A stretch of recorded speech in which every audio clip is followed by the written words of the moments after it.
Ladies and gentlemen, welcome to another video. In this video, we're going to be talking about how to use your Instagram edits timeline settings. So let's get straight into the video. So there are a couple of things you can go ahead and do.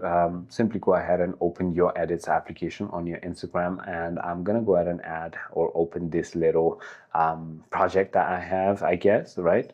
So there are a couple of things you can do. So the essential timeline gestures are going to be zooming. So in order to go ahead and zoom in or zoom out, you can simply go ahead and pinch or pinch out just like that. As you can see, you can also reorder the clips by simply tapping and then holding it, and then you can simply go ahead and move it. So for example, wait, let me just go ahead and show it to you guys again. I'm gonna go ahead and zoom out of my timeline real quick, which I'm having a trouble with at the moment, but there you go. Now I can simply go ahead and tap and hold and then move it around just like that. So it is as simple as that. The other thing you can do is also simply highlight the clip, and then you can play around with the duration of the clip that you want to put.